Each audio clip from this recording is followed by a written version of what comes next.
All right, I'm going to briefly explain how to do your new homework assignment for the Immigrant Narratives class. It's not super complicated, it shouldn't even take you too long, but I want to make sure that everybody's clear about it because for next week, we're going to be discussing what you found when you did this assignment. So we need everybody to clearly understand it and do the assignment in order to have a good discussion next week on the Zoom meeting. I'm not assigning you a text to read this week. You're going to find a text yourselves. So, this assignment is called Personal Response to News About Immigration. It's due in 1 week through Google Classroom. You recently read Citizen Khan by Catherine Scholes, an essay that connected current debates about immigration and the place of Muslims in America with the life of one immigrant, Zarif Khan, who arrived in the United States over 100 years ago. The author also showed how Khan was both an exceptional person who started with a bucket of tamales and built up a fortune by the time he died, as well as a part of larger patterns. For instance, he was one of a great many Afghan men named Khan who sold tamales in the American West at that time. This course is about immigrant narratives, both the big stories that are repeated in politicians' speeches and news articles, things like, "We are a nation of immigrants," as well as the stories of individuals, like Fatimah Asghar's poems about her own particular life as a young Pakistani-American. That's why this new assignment is about connecting a big narrative with your own personal story. For this assignment, you will do three things. You will find a recent news article or opinion piece about immigrants or the issue of immigration. You can check the websites of USA Today, the New York Times, CNN, or some other news source. I'm going to show you how to do that in a moment. Include the article's title and the link at the top of your response. It's important that you let me know how to look at the article because I have to look at it to understand, to check on your summary and to understand your response. So after you've found it, you're going to summarize the article in just 4 or 5 sentences. Just restate the most important points from the piece in a shorter form in your own words. Don't copy and paste words from the article. You need to think about it carefully and put them into your own sentences because that way you'll really be selecting what you have decided is most important. And you're showing me that you're thinking carefully about it. Finally, after you've summarized the article that somebody else wrote, you're going to write a paragraph responding to the article with your own opinion based on your own experience as an immigrant. You may agree or disagree or simply add new points that are somehow related to the original article, but you must support your opinion by giving specific evidence from your own experience or the experience of someone you know. This paragraph should be at least 6 sentences long. If you want to write a lot more about it, that's okay. And here's the rubric for this weekly assignment.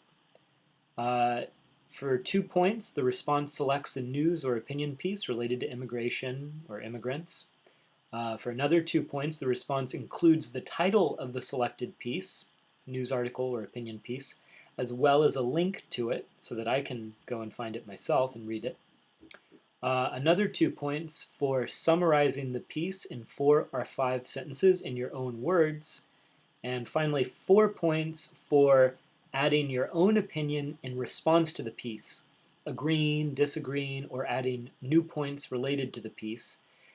And this opinion needs to be supported by evidence from your own experience or that of someone you know. And it has to be 6 or more sentences. So that adds up to 10 points as usual. And now I'm going to show you how you can look for news articles or opinion pieces. You probably already know, but I'm just going to take a minute to give you an idea of how you might look for them. So, we're going to start by going to usatoday.com, and we're going to look at what they have to offer.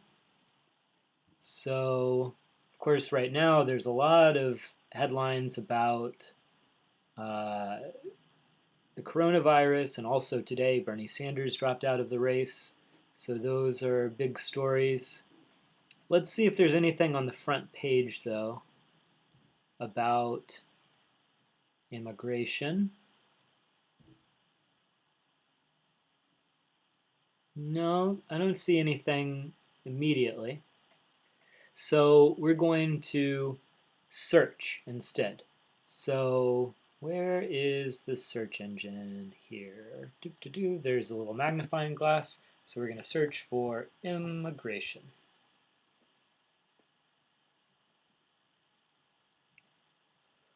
Oh, okay. So there's a lot of stories here. There's an article about no work and no stimulus check adding anxiety for undocumented immigrant laborers. There's another one about immigrants begging to be released from immigration detention as the coronavirus spreads. There's a little fact check about whether New York really decided not to buy ventilators in order to fund tuition for undocumented immigrants. And apparently that didn't really happen, but some people are saying that it did happen. So that's interesting because that's a false story that people are telling about immigrants. Might be interesting to talk about. Undocumented immigrants fearful of the Trump administration could be hit hard by coronavirus. Undocumented immigrants working on pandemic's front lines fear for health and home. Many immigrants fear seeking care amid outbreak. So you can see that there's lots of things that you can read about. Most of these have been news articles that are talking about what really happened, but then also there are a couple of things that are opinion pieces where somebody talks about what really happens but then adds their own opinion. Want to defeat coronavirus? Protect legal immigration. America is desperate for labor, yet is taking in fewer legal immigrants each year. And I know that this is an editorial, an opinion piece, because it's from the editorial board. So it's going to give a recommendation or an opinion. So anyway, you can see here that there's lots of stuff. If you just do a quick search for immigration on the USA Today site, or you can search for immigrants.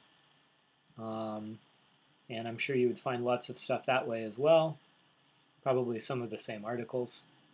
And now I'm just going to show you a couple of other places that you can look.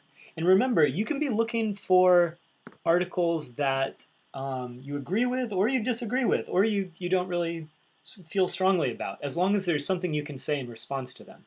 So for instance, you could go to CNN.com and you could do the same search for immigration.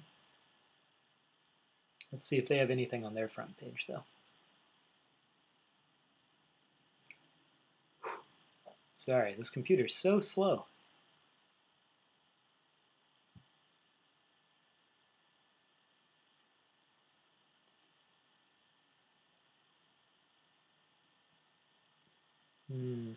I don't see anything offhand. So it'd probably be better to search. Again, you just go to the little magnifying glass and you look for immigration.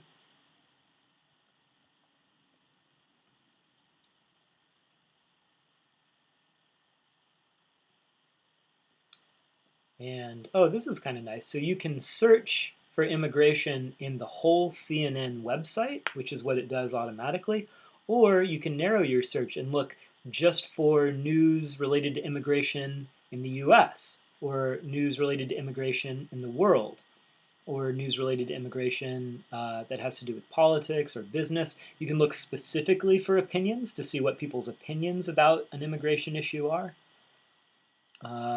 This is about Joe Biden. This is about the former Secretary of State. Coronavirus news. I don't know. It's not as clear what these have to do with immigration, but I guess something. I'm just going to show you a few more websites really quick. So that was USA Today and CNN. And now there's foxnews.com. Information on here tends to be more on the right on the right of the political spectrum, as you probably know. And you could search for immigration there. Or you could go to an international perspective. You don't have to look for a US news source. You could look for information from the BBC, the British Broadcasting Corporation. For that matter, you could look at aljazeera.com, which is more not from the British perspective, but more from a Middle Eastern perspective. And you could also look for, I don't know, msnbc.com. There are lots and lots of news sources. It's up to you. But I just wanted to show you how you might go about looking for either a news article or an opinion piece that you can read carefully, summarize, and then give your own personal response to, your own opinion supported with evidence from your own life. So that's